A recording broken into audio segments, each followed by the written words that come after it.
Welcome guys, it's Gilbert here, and today we're going to look at some of my favorite jump shots. I'm going to start with the great Kobe Bryant. So now let's go into YouTube, look at some Kobe Bryant uh, jump shots. Let's just see what YouTube gives us. But what I would like you to see from Kobe Bryant's shot is the concept of simple mechanics, where he creates a repeatable pattern that's easy to follow and easy to let's put the desktop audio a little bit, easy to follow and easy to replicate. So everybody knows the fadeaways, everyone knows the turnaround J's, but what he does so well is he repeats the same mechanics over and over. He doesn't do it. He knows where he knows his as Mike Dunn and Rob Ford would put it. He knows his points of leverage, like the points where he needs to apply his forces, the points where he needs to turn. So Kobe's jump shot is as simple as you jump as high as you can with a very high release point, like in that position, and then you swing your elbows forward. So when you look at Kobe's jumper, you see two actions. Him raising up, like in this situation. Let's go back to it. You see two situations where he raises up, and upon raising up, he he raises up and then swings his elbow forward. Yeah, that's basically Kobe's jumper. So let's go to ESPN's footage. I'm sure they have some cinematic footage of him shooting uh, some jumpers there. That's just classic Kobe. Okay, let's see what they have here. I'm gonna skip through it a little bit. Okay, I hope they have, because they have the famous turnaround J. But even in this case, you see him raising up over the defender, and then he gets to the highest point of his elevation, so very high release, and then swings his elbows forward to the rim. So that's Kobe's shot. That's why I like it. When I was learning how to shoot, I used to watch a lot of Kobe because his mechanics were easily repeatable and easy to learn from. See, he jumps up, raises the ball as high as possible, and then releases. So yeah, as you see, Kobe has a very high release point. So what happens here? It means that you need to be strong if you're trying to shoot from distance, and also his jump shot relies a lot on elevation. As a classic jump shooter or whatever, jump shooting guard, he needed that high release to get above defenders. This was before the rise of the momentum shots, otherwise known as the one motion shots that Steph Curry and friends like to shoot. But yeah, when we look at Kobe's shot, it's it contains all the basic requirements of a good shot, where you have a strong base, the connection with the arms, and then sequencing to the follow through. So everything falls from there. So his floaters are also built from the same principle, where he raises the ball as high. Even in this picture, if you look at it, his release is so high compared to what players of today shoot like, because this was the standard back then, where you had a high release to achieve the vertical elevation over the defender, and then you swing your elbows forward. So biggest lesson you can take here is simple mechanics that are repeatable, and that's what enabled Kobe to excel as a jump shooting guard. Let's just watch some of these here. Okay, see, elevation. So the pump fakes were possible because his shot did not rely on momentum per se. It relied on elevating over the defender. So yeah, man. So if he didn't need to gather his shot through the momentum like the way Steph Curry does, where he goes into one motion, but he could break the momentum of his shot and then elevate over the defender, just like so. So yeah, that was the basic Kobe Bryant shot, and it's the basis for most jump shots, where we elevate and then release as we reach the peak of our jump. That's just classic Kobe right there. Buckets. I mean, so yeah, man. Kobe's jumper was one of not one of a kind, but one to learn from. You know, if you can apply these mechanics, Kobe Bryant, Michael Jordan, these are some of the mechanics you can apply to your game to really understand what you're doing with the ball and you go to shoot. So yeah, see, let's go back to that play right there.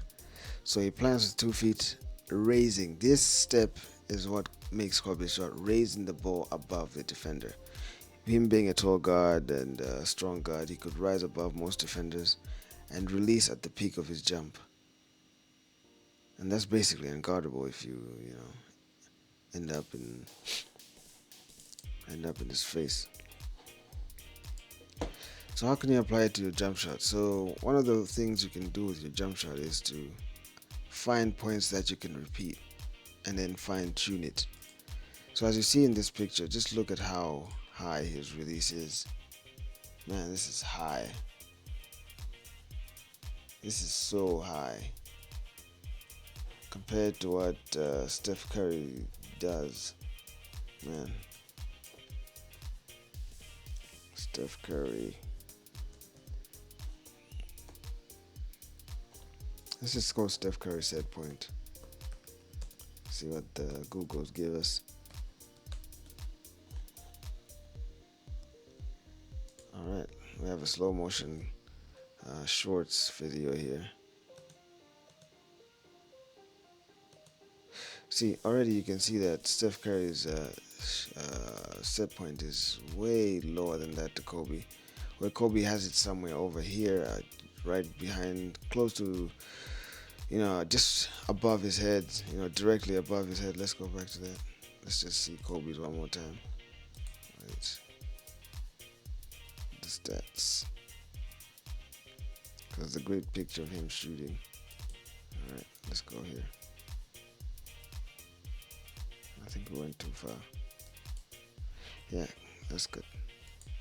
Yeah. Look at this release point right here, man. How high is that? Comparing this to Steph Curry's. And even Iverson's is pretty high when you compare it to Curry's. Because this was the norm back in the day. You needed a high release point. That was the theory. High release point to elevate above defenders and, yada, yada, yada. So I'm going to open the tab for Steph Curry.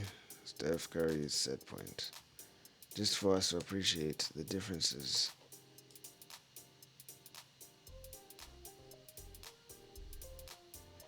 And here come the YouTubers with all their funny videos. Anyway,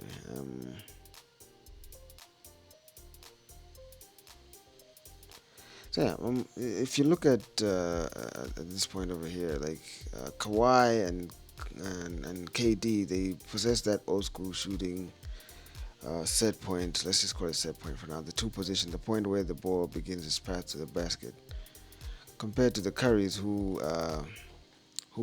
prefer. I'd rather use the word prefer, even though they didn't really set out to do it. But yeah, they prefer a lower set point because of the kind of shots that it takes, the distances that you're shooting at. So if you look at Steph Curry here in this shorts video, you can immediately tell that his set point is way lower than what Kobe Bryant's was. So that comes with its own advantages and disadvantages, but the key point that you should take away here is that great shooters have great control over their mechanics. And every time I saw Kobe shoot, I would see the same thing happen over and over. So, wow, hold on to that thought for a second. Let's look at Steph Curry's shot. look at his. Now this is a shot from distance. Obviously, he's gonna heave it, but look at the points that he releases it from. That's close to his chest, because that's the nature of the shots that he's shooting, the distances, and the amount of power that he requires, and like. So let's look at it there. Yeah, I can't get a good shot. Can we find a good shot, please? So even right there, it's close to his forehead, and all right. See, he doesn't need that elevation over the defender, so his shots rely more on separation. To the point that when Kobe was defending Curry, he notices a big weakness in Curry's shooting ability is the ability to shoot with a defender on his shoulder. So much so that, well, if you wanted to guard Curry, you guard him on his shoulder because he relies on separation. He does not rely on attacking the defender and then elevating. So what Kobe would do is he would attack the defender, keep him on his shoulder, and then rise above him into a jump shot. So like here, Curry relies on separation. See, and shooting from long distance, you need quicker releases. You need more momentum to shoot from that kind of distance. So yeah, this is Curry's biggest weakness. He can't shoot with a defender on his shoulders or on his sides because those kinds of shots rely on elevation and a lot of um, high release points. So which Curry doesn't really need and doesn't need to go into as well. He's a good shooter the way he is. So that's a great example of KD. KD is I find him to be a hybrid scorer. He mixes a bit of the old school, see the post moves, and a bit of the new school long range shooting. So Curry, as you can see there, he's relying on separation. So he relies on long range move. KD mixes the game up, and he tries to take advantage of both schools of thought, and you know, it's great to watch. Yeah, man. All right, I wanted this to be a short one.